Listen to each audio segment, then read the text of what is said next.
മുകളിലെ സ്കൂളിലാണ് മോഹൻലാൽ വോട്ട് രേഖപ്പെടുത്താനായി എത്തിയിട്ടുള്ളത്. സ്ഥാനാർത്ഥികളെ ഒപ്പം കാണാം. ശിവൻകുട്ടിയുണ്ട്, ശബരിനാഥൻ ഒക്കെ അദ്ദേഹത്തിന്റെ അടുത്തുണ്ട്.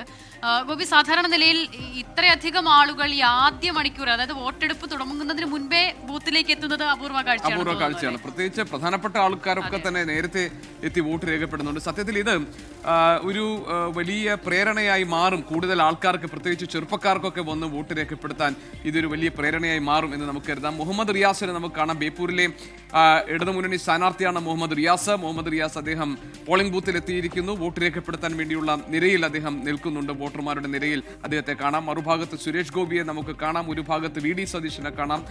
ചലച്ചിത്ര താരം മോഹൻലാൽ അദ്ദേഹം മുകളിലാണ് വോട്ട് രേഖപ്പെടുത്താൻ വേണ്ടി എത്തിയിരിക്കുന്നത്. അങ്ങനെ രാഷ്ട്രീയക്കാരും അതോടൊപ്പം തന്നെ രാഷ്ട്രീയേതരമായിട്ടുള്ള വിവിധ മേഖലകളിലുള്ള പ്രമുഖരൊക്കെ തന്നെ അവരുടെ സമ്മതിദാനാവകാശം വിനിയോഗിക്കാൻ വേണ്ടി രാവിലെ തന്നെ പോളിംഗ് ബൂത്തുകളിലേക്ക് എത്തിയിരിക്കുന്നു എന്നത് വളരെ സ്വാഗതാർഹമായ, പ്രതീക്ഷ നിർഭരമായ ഒരു കാര്യം കൂടിയാണ്. സ്ഥാനാർത്ഥി നമ്മുടെ അടുത്ത് തന്നെ ഉണ്ട്. വോട്ട് ചെയ്തു. വളരെ നല്ല ഒരു റിസൾട്ടായിരിക്കും ഇത്തവണ UDF ഉണ്ടാവുക. റെക്കോർഡ് ഭൂരിപക്ഷത്തിൽ തന്നെ UDF അധികാരത്തിൽ വരും എന്നുള്ളത് തന്നെ ഞങ്ങളുടെ പ്രതീക്ഷ.